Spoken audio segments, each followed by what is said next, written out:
production of Radio 6 International. John Cavanagh.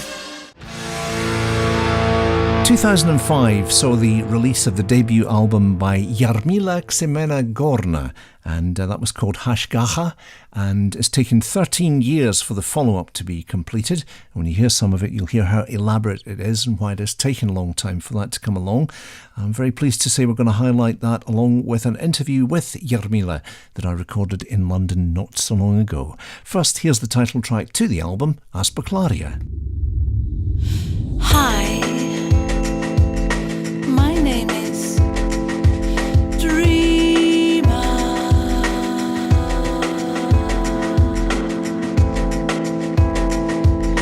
All requests responded to, even those not yet pronounced.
Aspaklaria is the title track from the new album by Jarmila Xymena Gorna. How well pronounced. And we last met you. in 2005, and I've been brushing up my pronunciation of it thereafter. You're doing well. It's lovely to have you here on the perfected. Soundwave. Thank you. Thank you too. Thanks for inviting me to be a part of your program. And thank you for this wonderful new album. I must say that the first thing that strikes me about it is last time we had your pieces, which when I saw you play live came with descriptions of the intent of them, but they had no words. This time we have lyrics. So tell me a little bit about the process that's brought you to songwriting as opposed to composition with vocalizing in it. I wish I knew. You know, the process of creativity, it's the ultimate mystery. I really don't know how to answer this question.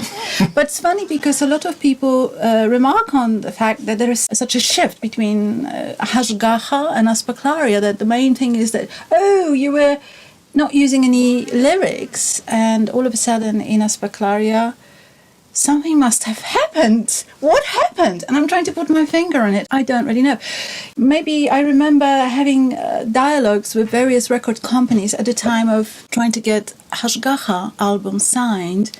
A lot of the people from those companies were commenting that because you don't use words, therefore it's going to be very difficult to simply pigeonhole and market this album. So maybe I still have this dialogue going on in my head between me and various individuals from record companies back then. I decided to perhaps challenge myself and see how this feels to be able to express myself with the limitation of verbal medium, because not using words was a place of luxury. I thrived there. I am a very spiritually minded, abstract thinking person, and so therefore not having to sort of simplify myself, if you like, to the medium of words was a luxurious and a very, very comfortable place to be. And suddenly here are the lyrics in Aspaklaria, a challenge. The title is a very beautiful word, and it comes from Aramaic. And I wonder if that's a particular interest of yours, or, absolutely fine if it's just a beautiful word, or are you especially interested in the historic language too? No, not at all. The only thing is that the Hebraic spiritual tradition uses this language a lot in ancient scripts such as Talmud and Gemara. These books have been written using Aramaic, and there's a lot of subtext taken from Hebraic spiritual tradition and wisdom in every single song on the album. Yeah, I see on your website you've got little superscriptions for everything, some of them from the Talmud and so on, so that's reference point that's there throughout. What struck me with the Aramaic thing was a couple of years ago I did the voiceover for a short film called Mountain of Servants, made by a young guy called Daniel Lombroso, and it was about the last surviving enclave in southern Turkey called Turabdin, where Aramaic is actually spoken as the principal language. The principal language, Yeah. How fascinating. So there's still a place with just a few, Right. not many people.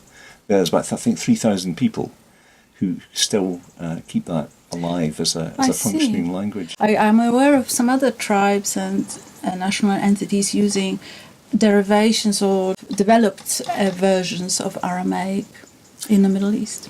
Let's take another song from the album now, and with your references to spiritual texts and so on, I've picked one which is called Faith, but the kind of faith that appears to be expressed in this one, to my ears and eyes on the lyric, is almost like a personal mantra and something of inner strength to you, and also there's a lot of the feel of Hashgacha and the vocalizing and things going on in the texture of this one as well. So it seems like a reference point of then and now, because there aren't many words in the lyric, but it's something that is maybe part of the personal processes involved in writing these songs. Well, of course, there's a very intense self-examination going on all the time in my life, and processing whatever happens in my life and staying connected with the spiritual source of my existence, of our existence. and so it's bound to find its way to the songs, I think. But Faith is not the only song where, if you like, the echo of the backing vocals of these big choirs are. I think that this is just something that I don't seem to be able to separate myself from. I just hear things in. I hear music in a very complex way, textured way. So choirs and harmonized voices is something that is just so a part of me that you'll probably find it in every song on Aspaklaria, not just the Faith. But there was another interview I've given only last week, and my interviewer used exactly the same word in description of Faith, that being a mantra. So it's an interesting thing how songs are being interpreted by various individuals, and now and again there's a meeting point. So I must have maybe been subconsciously successful in conveying whatever you seem to pick up from this song. Yes, faith in oneself is a very important basic foundation of being holistically healthy, whole, if you like. This is all according to the wisdom of the ancient Judaism, that one ought to really start from having a very good, loving relationship with oneself before one can then properly relate to others and eventually to the source of one's existence, which, for the lack of a better word, is referred to as God, G-O-D. Whatever that might mean.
That's Faith from the album Aspaklaria by Jarmila Xymena Gorna, and she's with us now on the Soundwave. I'm actually at her studio in London East 5 and delighted to be here chatting and listening to tracks from the album.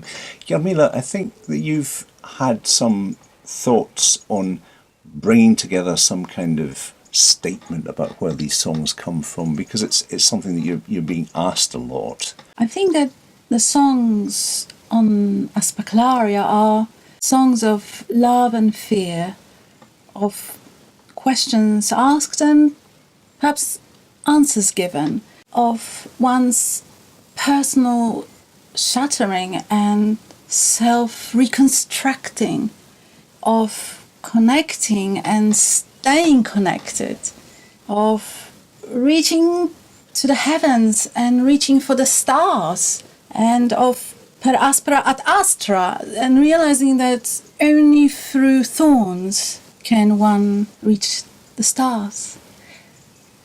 This is what Aspaklaria is about. When we talked back in 2005, you referred to a time when you actually stepped back from listening to music, having had a life of music, having come from a family where, you know, your mum was an opera singer, she was singing the night before you were born, you were surrounded by music, you were a fine pianist, etc., etc. And then there came a point where you just stepped back for about, I think, 2 or 3 years to, in some way, you know, focus on your mind on where you would like to take the path next. Has there been something like that between Hashgaha and the new album, or have you been immersed in music all the way? I cannot live without music, really. So this is really my oxygen. I always search and always delight in discovering new musical styles or fusions of styles. But there comes a point where, in order to hear the whisper of one's soul, if you like, to actually try to crystallize what's really happening in me as a being, I try to quieten all these influences, all these noises in my busy brains and busy noises, and listen attentively to what's really happening there, so that to then give it the purest shape possible. But influences in my life, musical influences, cannot really avoid this. This is what has always been a big part of me. When it comes to creating, yes, definitely. Quiet, silence, and in general, I'm quite a solitary person. I really enjoy being that, and it suits my creativity as well, put it this way. Something I would say to the listeners now is that if you happen to be listening to this on little speakers or a laptop or something, try to get good big speakers to listen to this album, or a decent pair of headphones, because there's such a lot in the production of it, and such a big, you know, there's big sort of wonderfully fruity synthesizers a la early 70s Stevie Wonder sounds, you know, just great textures going on in the production of the thing, layers and layers of it. It's a really interesting production sound, a big overall thing, and it's something that definitely rewards listening to it at a decent volume on better kit than the speakers on a laptop. You know, it's just, you're missing the point if you're not hearing the whole thing, I would say. So the production of this is not something you did overnight. There's a lot of work in this album. There's a lot of work, yes, that's right. But this is what happens when you want to do justice to what really is going on up here and in there and in here and everywhere in my whole being. In my busy head, busy brains, busy musical ears. But at the same time, I wonder if there's any chance at all in this lifetime I've been given of simplifying myself. I've been actually entertaining a thought of approaching my third album that's already on its way slightly differently, so that it doesn't take so long and it's not so dense, because that's really demanding in terms of recording, arranging and mixing as well. So we don't want to take such a long time for the third album to be born. I've picked the first 2 songs that we've heard from the album.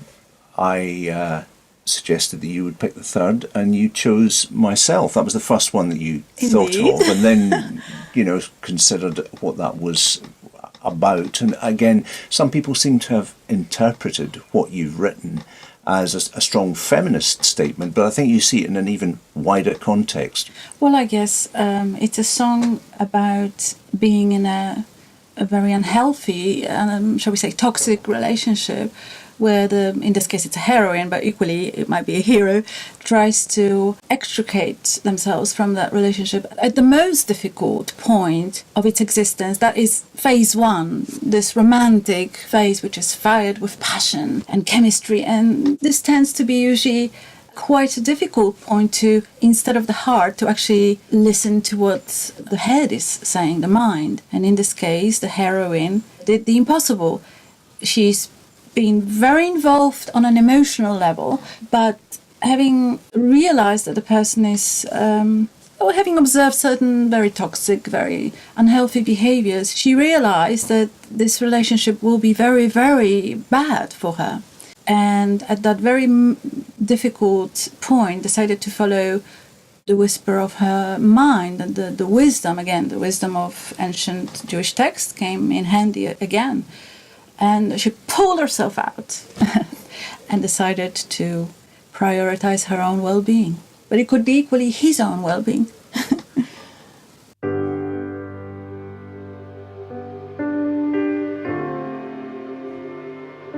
I love you.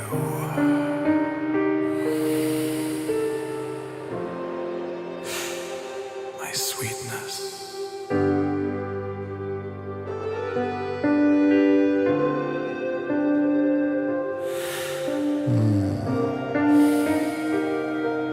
Right. I don't love you anymore.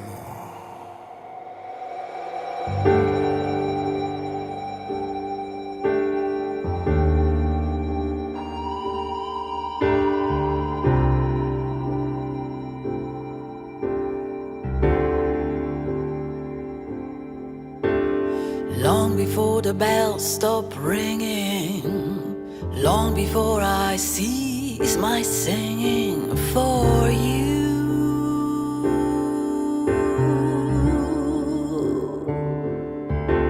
before you rob me of my light and cast me into endless night.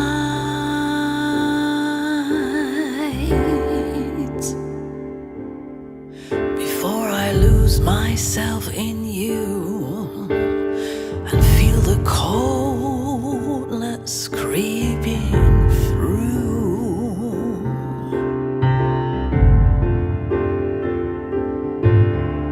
Long before my heart lays frozen in the grave that you have chosen for me, I'll choose myself.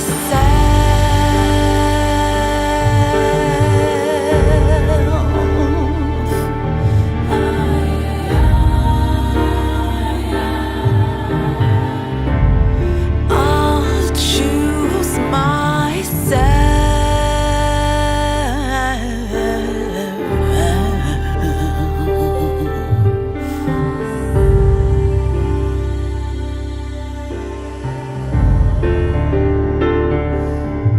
I see your spirit is cleft in two.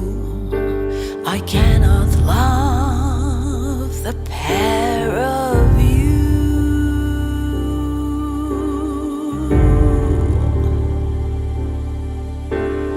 Long before the bells stop ringing, long before I cease my singing for you, I'll love myself.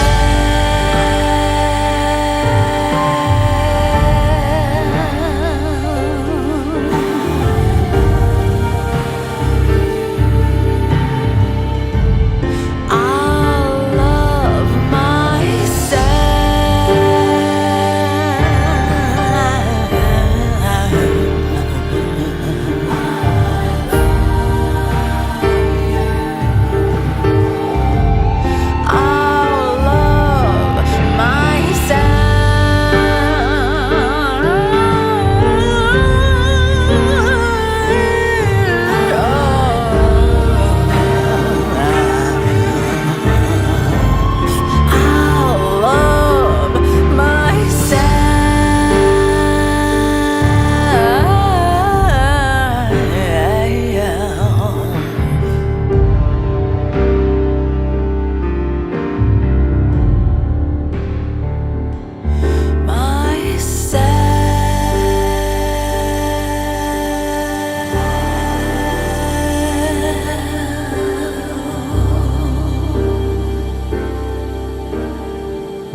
myself from the album Aspaklaria, and it's a delightful record by Jarmila Xymena Gorna.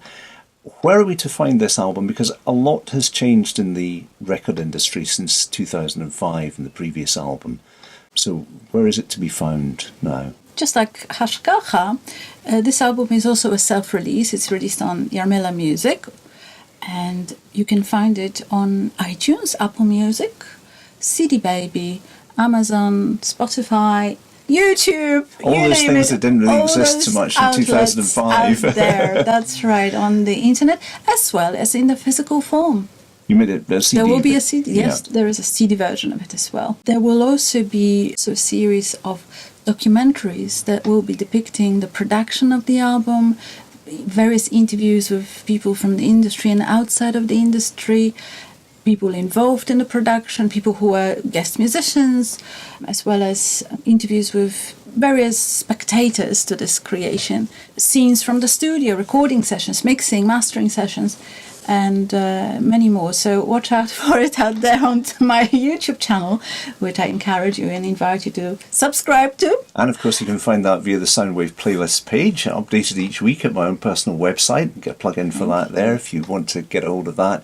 You can go to the radio station website, www.radio6.com, radiosix.com, find the programme schedule, and there's a link there to my personal page, and this show will be on Mixcloud as well, so that you can listen to it over and over again and enjoy it as often as you like. You mentioned collaborators. Back in 2005, your artistic collaborator was one David Farren, and I remember some wonderful paintings that you had on your website at that How wonderful. time. Yeah, and this time also in a musical sense, we find him on the new album contributing some guitar. Contributing absolutely ingenious, invaluable electric guitar parts, rockifying my album. Yes, and some double bass and shakers, percussion instruments as well. But his contributions, I'm just speechless in trying to describe how much his contributions added to the overall sound of this music. And of course, he remains my number one choice for a graphic artist and a designer. So he's taking care of the whole album booklet and cover and all those designs out there, and website design as well. So I'm ever so grateful. The unforgettable David Farren, ex Bad Manners. Jarmila, it's a pleasure to see you again, and I hope that the next time when we meet for the next album won't be so long away. Amen. Thank you for the good wishes. I also hope so. And thank you very, very much, John, for giving me the honour of inviting me to partake in your programme.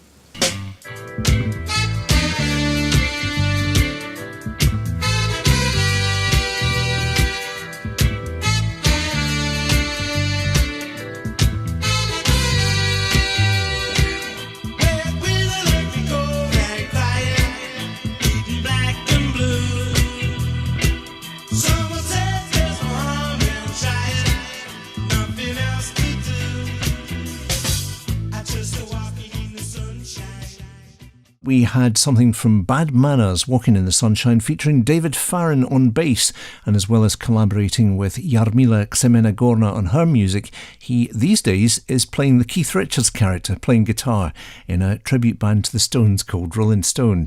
And also from what I saw, apart from the artwork that we talked about with Jarmila, I saw some of his large-scale canvases, and very impressive stuff too. So check out David Farren as well as Jarmila Xymena Gorna, our special guest on this week's Soundwave. John Cavanagh's Soundwave is a production of Radio 6 International. Copyright 2018.